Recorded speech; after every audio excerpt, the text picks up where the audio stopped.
और इजराइल और हमास में जारी युद्ध के बीच बड़ी खबर आ रही है। हमास प्रमुख के घर पर हमले की खबर है। इजराइल की डिफेंस फोर्स ने बड़ा दावा किया है। इजराइल ने हमास प्रमुख के इस्माइल हानिया के घर पर हमला करने का दावा किया है।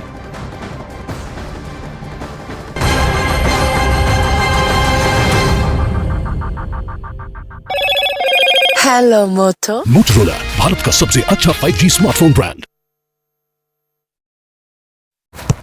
खून खौल उठा और इसीलिए उसने इजराइल पर हमला किया। नसरल्ला ने पूरी दुनिया से फिलिस्तीन के हालात पर चुप्पी तोड़ने की अपील भी की, लेकिन नसरल्ला की इन धमकियों ने इजराइल के प्रधानमंत्री नेतन्याहू को बुरी तरह भड़का दिया।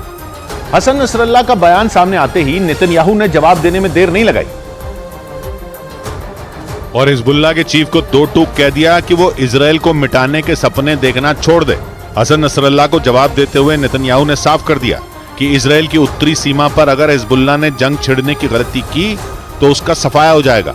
पिछले कई दिन से हिजबुल्लाह लगातार लेबनान सीमा पर हमले कर रहा है, जिसका जवाब देने के लिए नेतन्याहू ने भी अपनी सेना को खुली छूट दे रखी है। हालांकि वो हिजबुल्लाह से जंग का ऐलान करने से लगातार बचते रहे, लेकिन जैसे ही हसन नसरल्ला ने यहूदियों को अपना सबसे बड़ा दुश्मन करार दिया, नेतन्याहू ने टाल ठोक दी कि हिजबुल्लाह इजराइल के धैर्य की परीक्षा ना ले, वरना उसका अंजाम बुरा होगा। उधर लेबनान की राजधानी बेरूत में चरमपंथी संगठन हिजबुल्लाह के चीफ हसन नसरल्लाह ने बड़ी रैली की और हमास का समर्थन करते हुए इजराइल को कड़ी चुनौती दी।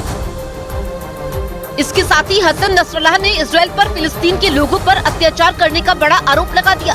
इतना ही नहीं, हिजबुल्लाह के चीफ ने इजराइल पर 7 अक्टूबर को हुए हमले को फिलिस्तीन को आजाद करवाने वाला युद्ध बता दिया। हसन नसरल्लाह के मुताबिक जंग के अलावा हमास के पास कोई विकल्प नहीं था, क्योंकि इजराइल लंबे वक्त से फिलिस्तीन के लोगों पर जुल्म ढा रहा है।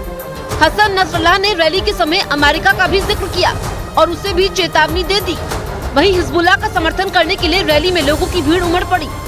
बेरूत के अलावा लेबनान के दूसरे शहर में भी लोगों ने हिजबुल्लाह के समर्थन में उसका झंडा लेकर नारेबाजी की। हिजबुल्लाह के चीफ हसन नसरल्लाह का भाषण देखने के लिए